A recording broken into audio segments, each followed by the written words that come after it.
So you are against rent control. Yes, 100%. I think everything needs to, it's the market's what the market's going to be able to bear. And landlords are not stupid. We know what tenants are making based on their jobs. We know that it still needs to be affordable to them. But we're at a point now where you keep putting our cost up and you're not putting it to the tenant, then you're not going to have a lot of people interested in investing into this province.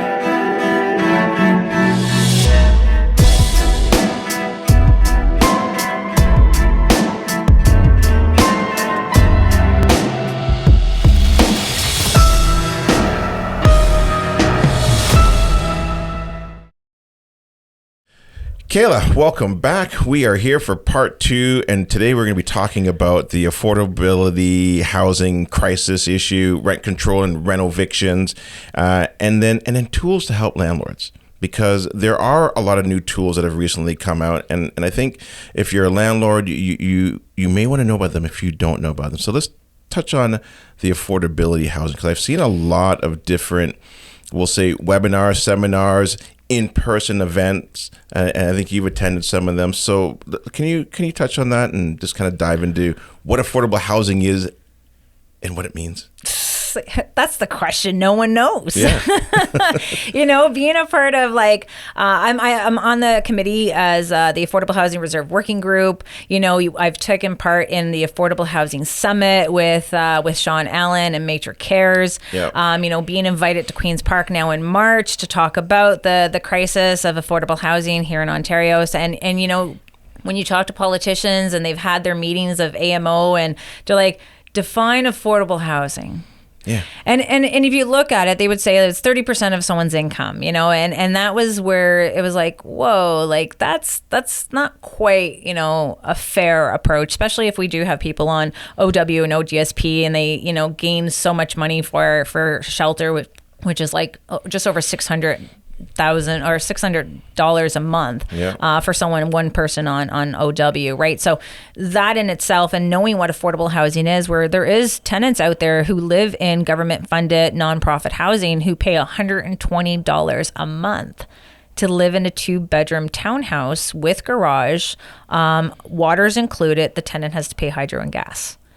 Wow. $120. So are taxpayers, funding the rest of this? I think they could pay a little bit more than the $120 for that type of property. But, I think a lot of it, if you look at way each level of government is working their approach to funding housing, they went from, government funded housing, and then you have nonprofit housing. Then you have our other aspect now is that we're getting shipping containers. Right. As housing. Okay. So what's that going to do when you're having shipping containers of X amount of dollars to be in a shipping container as your form of housing, which your washroom and your kitchen facilities is in the middle? And then what's that going to do the price of regular size housing? Is that going to go up now because you're considering, shipping containers as a form of housing? They've now opened up, the idea of these tent encampments as being a form of housing too. We're going backwards in Ontario. And I think we have to look at they want transitional housing. Transitional housing though in Ontario becomes permanent housing. We're using our shelters and our hotels as housing. So what would you say, if you were in charge and all the different ideas that you've heard, to saying, okay, this makes the most sense. We should be going down this particular path to get to the affordable housing? First and foremost, I think you got to look at who's on that list. Who's on the waiting list for government housing? Mm-hmm. Do we have a 10 to 22 year wait list for government housing? We sure do. And who's on it? Is it someone that's on fixed income? Is it our seniors that don't make enough money? Is it our seniors who just lost their spouse and they don't have their income anymore? Is it people on OW and ODSP? It certainly is. Do private landlords look at OW and ODSP recipients? Mm-hmm. No. Why? Because their wages are not garnishable. You can't go after them for any missed rent. This is where they become a class of people who are now being discriminated against because of bad housing policies. If landlords were able to take the risk, take someone that was on fixed income, knowing that they wouldn't be stuck with that person for a long period of time, they would take them. They would take them. But because you're telling them that you could have this tenant in your home using all the utilities, all your services, having to fix anything that they break for the next 12 months until you can get them out, that's why they don't take the people. Right. So we need to start working on what we have to do to entice the private sector to doing that. And some of the shelters have done that. Some of the shelters have worked at, we're going to guarantee the rent, we're going to guarantee the damages, and we're going to give you a mediator just in case the communication breakdown. These nonprofit housing providers or services are looking to the private sector to house people who are in desperate need of finding some shelter. So who's leading the charge right now for this affordable housing? Is it is Paul Calendra? Paul's the Minister of Housing. So he's going to be kind of like, hey, we need to get the housing built, and we got to deal with the Residential Intensity Act. And, these are in different type of incentives that need to happen. And it's going to be up to him and, of course, the MPPs that are going to be in your city trying to challenge of how, and our municipalities are trying to get housing built and having different programs of $10,000 grants that we're going to give you to create an additional rental unit on your property. Is he doing a good job? I haven't been paying attention to that piece. No, it's like it comes with like a little bit of the labor costs or material, and it goes with the permitting, but when you got development charges and the people who are already creating a secondary suite, they're doing it because they already are going to do it, and we don't know if they're going to be doing it to put it on the market or are they doing it for their kids. Like, we don't know why they're doing it, but there's still money that's going to be available to them to have that. But it's a drop in the bucket. We know what the price of housing and the material cost and labor cost to get a secondary suite is a lot faster than a build. And I do see that secondary suites are going to be a part of the solution, where you try to convince a homeowner to say, hey, we want you to create a rental unit, but you got to live with that tenant, so you better pick a good one. Like, that's going to be a lot of pressure on people. And if they see story after story after story, like they see on the news now, they're going to be like, why would I invest here in Ontario? Why would I take the chance and create a secondary suite to rent it to someone that I have to live above? Right. Yeah, there was. Okay, hold on a second. So you're touching on something. I can't remember it now. But it was in regards to there was an incentive to allow you to build that secondary suite. What was it that they were giving you? I can't remember.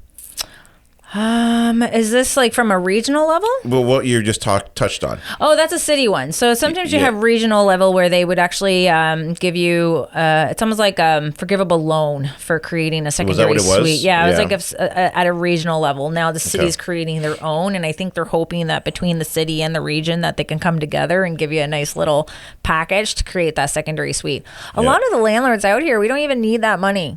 We don't want the money. We don't need the grants. Like, we can do it. Just allow us to do it, because sometimes they don't allow you to create a secondary suite because there's no parking. Right. Well, if there's no parking and you allow us to create that secondary suite, then obviously that owner is going to be appealing to someone with no car. Yeah. Now, they are opening that up. I know they're doing that in Toronto, where now you can do 4 or 5 units, no parking. And then recently, one of my clients, he built a triplex in Oshawa, but he was only allowed a duplex designation because there wasn't enough parking.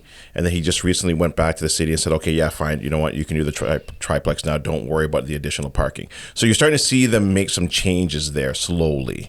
Yeah, I think it all depends on what city you're going to be in. And some of them are still upset that they're like, why? You're building something with no car parking? Like, what's wrong with you? But I also need to let these municipalities know that in order to also entice the investors to come in there, allow them to put that extra hydrometer on that property. Allow them to put that extra gas meter into the property and a water meter. Yeah. Like, these tenants need to be responsible for their own utilities. It helps conserve that natural resource. Agreed. And then at the same time, it's revenue for that provider to know that there's an extra meter on there and it's going to be an extra cost. Yeah. Because look, if a tenant has a rental and it's like all inclusive, guess what? In the wintertime, they're going to crank the heat and open the windows because they want the fresh air. That reminds me, I gotta give a letter to my tenant because I am like, I just turned the boiler on, and guess what? They still got their air conditioner in the window. Right, I'm like, yeah. come on, guys. Like, I need to. You're adults. I have 4 children. I don't want to be babysitting more, and that's what happens when my husband buys another property. He's like, we got a 6-plex. I'm like, oh God, no, we got 6 more children.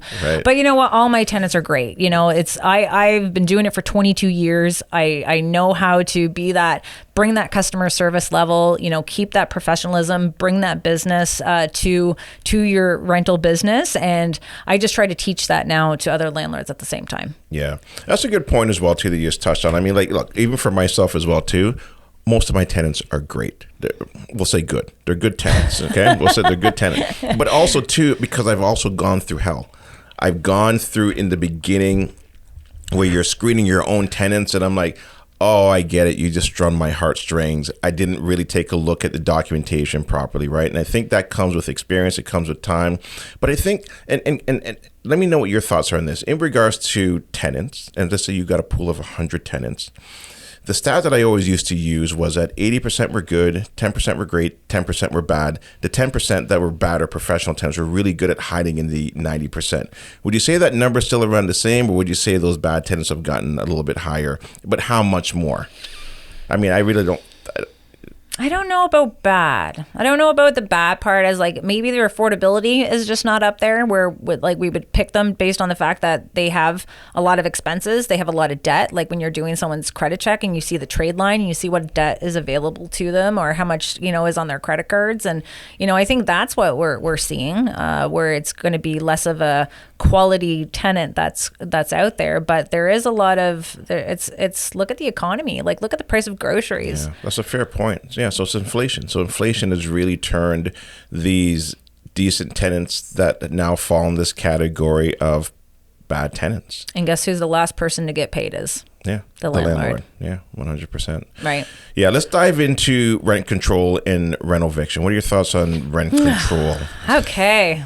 My God. Well, again, like we're going through TikTok on that, and they're like, well, we need rent control. Mm-hmm. We have rent control. It's 2.5% cap on properties built before 2018. Anything after 2018, yeah, there's no rent control, but how much is actually getting built? Right. Now, in the aspect of like, is that good enough? It's not. You look at what all of our increases are from government, taxes, insurance, you name it. It's all increasing.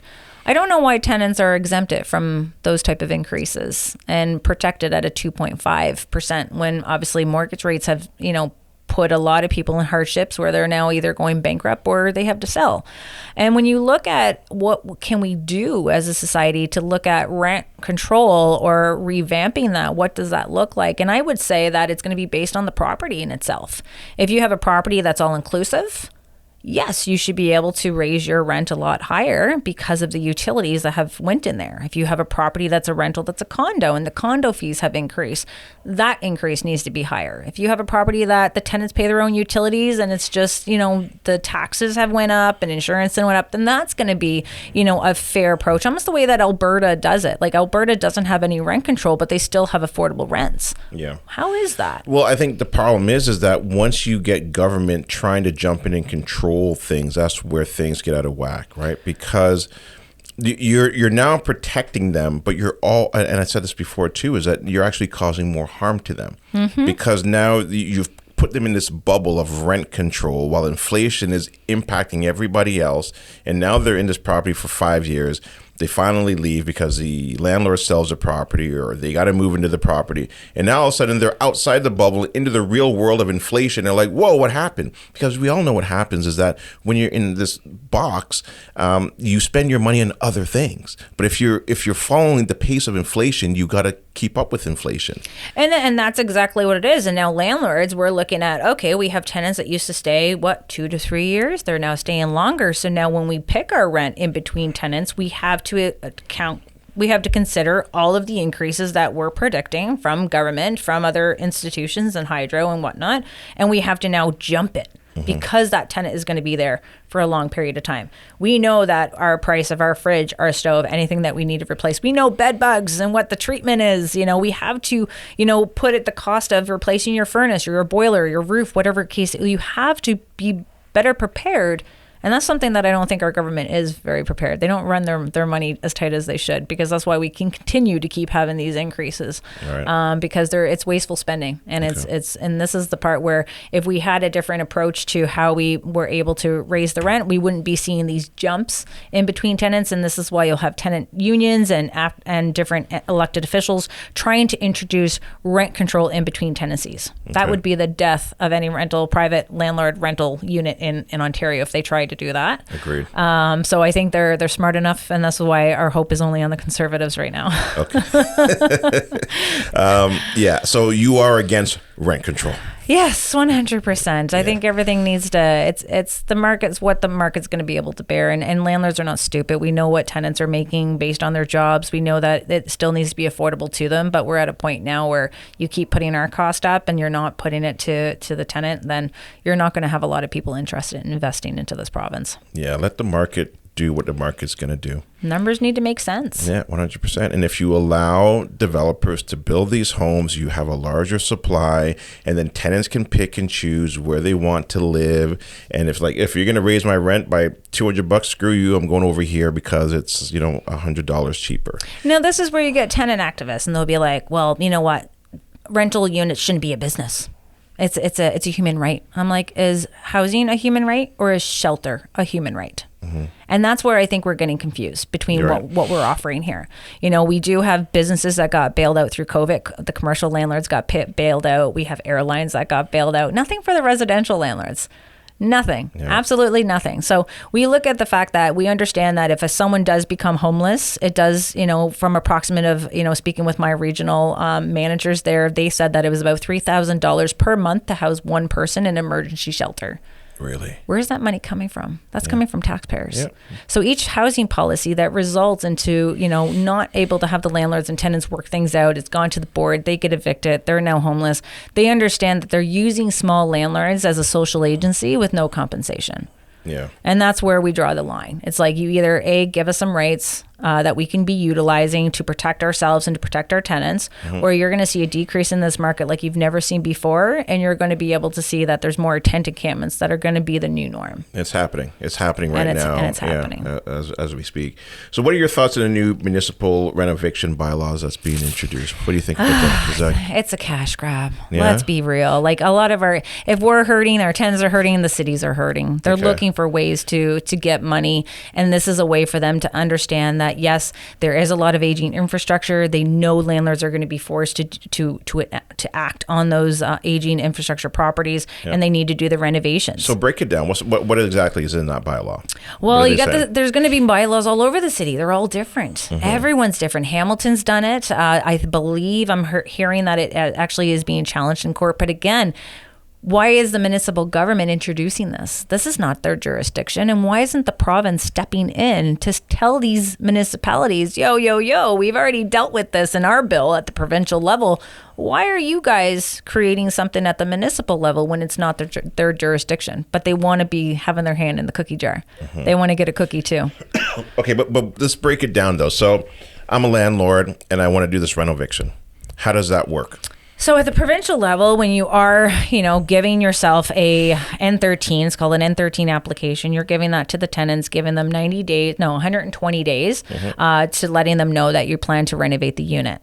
The tenants do have to give the landlord in writing their intent they want to move back into the place, and their forwarding address and contact information so that the landlord can keep them informed of what is going on with the renovations. The landlord also has to give the tenant 1 month's compensation. It's going to be higher if there's more units to that property.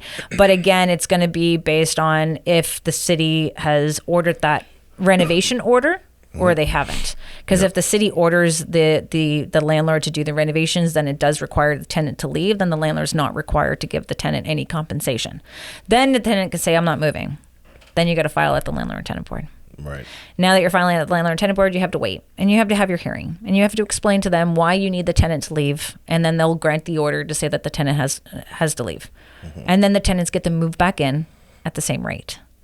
At the same rate. At the same rate. This is that's wild. This is where it's like every article, everything that you talk about, the tenants are being renovated and everything like that. Like, yes, if you're demolishing the property to build more, it's a sacrifice that we have to do because you need to build more units. But the chances of the storyline that I'm seeing is that the landlord is just going to do a little bit of renovation, put lipstick on a pig, and re-rent it back out again. And I'm like, you get to move back in at the same rate. Like, you know that. Like, you can't pretend that you don't. Like, if you go to the hearing, the hearing adjudicator would tell you that you get to move back in at the same rate. So why are they trying to make it look like the landlords are using this as a tactic? Meanwhile, a lot of landlords are not even thinking of this right now because we know we have to let them move back in at the same rate. So why put all the money in for the renovations? Well, you wouldn't. I mean, the way that they should do it is if you're going to allow them to move back in and I do that renovation, then it should be, well, what does my renovation cost? Is it $50,000? Is it $100,000? What does that cost me? And then that should also be offset by this extra additional cost of $400 a month or $500 a month or whatever it may be, that you now have to also incur that or some of it or all of it as well. Oh yeah, and that should be the even breakdown. Here's all the renovations. Here's all the bills. I can show it. We're going to divide that throughout your rent for the next 2 years. You know, something to make it fair. They're going to enjoy that new kitchen. They're going to enjoy that new bathroom. You should see my kitchen. I have my original kitchen. You want to see my tenant's kitchen? Right. My sixplex needs all of the bathrooms redone because the water pipes are crumbling in that building. The last landlord didn't do nothing. Now, they can't live in that unit with no bathroom. I'm sorry, I can't like just do 2 days, boom, your bathroom's done. But they got to be removed because there's no washroom facilities in there. Do I go and do it? I'm waiting until like the last, like, before there's like some serious issues and we have to literally tell them to leave. I'm trying to hold off because I know that there's families in there that, you know, can't afford what's going on there right now. And I think majority of these properties are, you know, decently affordable. Right. Sorry, I got a little bit of a cough going on here, but what are some? Is it COVID? No, it's not. Far from it. I think I'm just talking a little too much here, but let's touch on this last segment here. Tools to help landlords, and I know that over the last couple of years, there's been a few new tools that have come out. Front lobby is one of them. So let's touch on that. I think there's Openroom. So let's touch on each of those and any other ones that you know of that maybe my listeners don't know yet. Know yet. Yeah, so front lobby, like that's something that has been my advocacy part of just as much as I'm advocating for change. You know, this is where you are being proactive and making sure that the tenants who are your screening, people who are currently your tenants and people who are now your former tenants are going to be able to understand that there's this tool that can either be very good for them or be very bad for them. Right. So this is where you're going to be able to offer that tenant to say, hey, I can actually build your credit if you rent off of me. I'm going to report your payments on time every single month. It's going to help build a good credit rating. Build your tenancy record with Landlord Credit Bureau. Everything is shared with whatever you share to Front Lobby gets shared to Landlord Credit Bureau and Equifax and helps you build. Or if you don't pay your payment on time every single month for your rent, it is going to impact your credit. A trade line is going to be added to your Equifax credit report, and now other landlords who are doing their credit checks are now going to see that debt that you owe. Right. So this is where it's like trying to be that proactive, and you don't have to wait for the landlord and tenant board to give you an order. You do not have to wait for the tenant's consent to report a negative payment. You do require the tenant's consent to report a good payment history to help them build their credit, but you do not require the tenant's consent to report the debt. Okay. And then how much does that cost now if you were to get set up with Front Lobby? And do you use that as well too personally? Oh, I definitely use it. Okay. I use it, and the way that I try to teach landlords on how to, work that into their tenant screening when they're going the walkthrough to the tenants. Like, you talk about everything else, and at the end you're like, oh yeah, by the way, I also do rent reporting, so I can actually help build your credit. And they're like, yeah. I'm like, but I can also impact your credit. And it's like, here's the application. And you can tell, like, when their face gets drained, like, it's like, oh God, game's up. Like, you don't want to do it, right? So I definitely use it. And when you're working with Front Lobby, like, to be a member, you can be a premium member. You can be a free basic member. So a premium member is $239 a year, and that does cover 20 leases. So if you have 5 people on one lease, it's still just one lease. So it covers you 20 for that's current. That's pretty reasonable. Oh, and that's the consistency. That's the proactive of getting the tenants to be on a monthly basis reporting their payment history, because they're getting those rent reminders like, hey, rent's due, or hey, your rent is late, this is how it's impacting you. Right. So when you give them that form, are you giving them that form during the screening process? Oh, when you're giving them the application. So it's almost like the spiel. So they're talking about them, why they want to move, who's moving in with them, talking about like my dog. So they tell me about their dog. And then they're like, I love the place. I'm like, oh yeah, okay, here's the application. Oh yeah, I forgot to tell you. And that's when you see the white drain over their face. Right. When you're telling them that you're going to report on their payment history. Yeah. And then you get the ones like, oh, my credit's already good. I'm good. And I'm like, okay. And then check their credit and it's excellent. And you're like, and you're at the top of the list, right? Like it's all about credit. Like back in the day, like I don't think Canadians really cared about credit as much as the States did. And now we're just caring about credit just as much as the States. Right. And I think it's very important that we build our credit and we start teaching that to children, even at students, and offering it to them, because I think they're going to really be the generation to really benefit from rent reporting within Canada now. But and then you have former debt reporting. So you can report tenants going back 6 years. So if you had someone that was, not so good to you and left you a huge bill, if within that 6 years time frame, you definitely can report that as a former tenant. Now, that is the former tenant. So you are going to be working with a one-time fee of $99 as a premium member, or you can report it as a free basic member for $199, and it stays on their credit until payment is made. Yeah, they should be teaching this stuff in school. Oh, yeah. Like, how is it that people don't understand their credit score until it's too late? You know what I mean? Like I wasn't taught about my credit score until I figured it out on my own. When I was in high school or the first day I go into college, and all of a sudden now I got a desk full of credit cards and people are just handing them out to me like candy. And I'm like, oh yeah, I'll take these. Yeah. And all of a sudden, oh, my credit's fucked. Oh, nobody told me about anything about credit scores. I thought it was like, I just pay the minimum payment. That's it. I'm good to go. Like that's going on. Oh, I got to pay this balance? You didn't tell me that. It's so wild. It's so wild. What else is there? Then you got Open Room. So you have Open Room. So Open Room is new. We got, obviously, a lot of products come with frustrated landlords, right? Yeah. But again, like with Open Room, like having it public and you're putting it on there, it's just making sure that they went through all their validations, and it's great, like to a point where like they're allowed to operate, because sometimes there's different rules about, like, as a consumer reporting agency, like I don't know how like they protect it, is it like validate it? So it's always just about getting to know the product that you're going to be reporting. And what is Open Room? So for anybody who's listening, so that is where you can take your landlord and tenant board, order, upload it, and then it becomes searchable to the public. And there's also LandlordEzy. There's a LandlordEzy, and there's also the one that I like. I haven't heard that one. Is that the same as Open Room? Yeah. Okay. It's so you're taking the landlord and tenant board case between the landlord and the tenant, uploading it to Open Room, and so then now if you're a landlord and you're screening a tenant, you can now go to Open Room, do a search on their particular name, and go, oh, hold on a second, let me read this case. Yep. Oh, this person didn't pay for like 18 months. Okay, now you know. Yeah, and it all depends on what applications. I don't know what applications are allowing. Is it all orders? Is it just non-payment of rent orders? But they also have LandlordEzy, and they also have RentZen. You have to check that out after this. Yeah, I like that when they talk about adjudicators. It talks about like their the chances of like the adjudicator siding with the landlord versus the tenant. Like it tracks that stuff. I like that. Okay, awesome. So those are what, 3 there, 4. So Todd, if you're listening, my producer, just put those links in the in iTunes there and Spotify. Anything else in regards to tools for landlords? Well, you're going to be starting to see a lot of tools come out with like rent guarantee programs that are going to be where landlords are paying it. They're kind of doing like damages and legal fees and stuff like that. But again, like I always am a little hesitant on rent guarantee programs where the landlords have to pay. Yep. So there is something that's going to be coming out soon where the tenant has to pay. So I'll just put it in there. I can't even say who they are right now, but they are going to be coming out with something where the tenants are paying. It's almost like tenant insurance, tenant liability. Like it's got to be something where it does cover like the basic pain points for landlords, either rent or.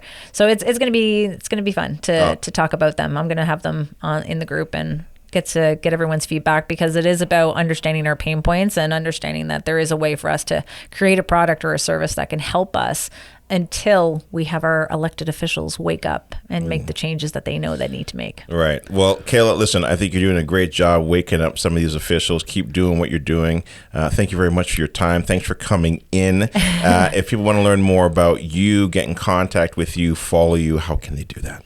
Facebook, LinkedIn, Instagram, TikTok. It's either going to be Kayla Andrade or Ontario Landlords Watch, and you can check out OntarioLandlordsWatch.com, and that's a little bit landing page to kind of see that you can find me and leave a Google review, because our elected officials, when they check us out, we want them to know that the community obviously respects what we're doing for them, and understanding that it's not just landlords, it's the tenants and it's the taxpayers. Awesome. Listen, go give Kayla a review. Kayla, thanks so much for your time. I appreciate it, and we'll do this again soon. Thanks so much, Gary. All right, awesome.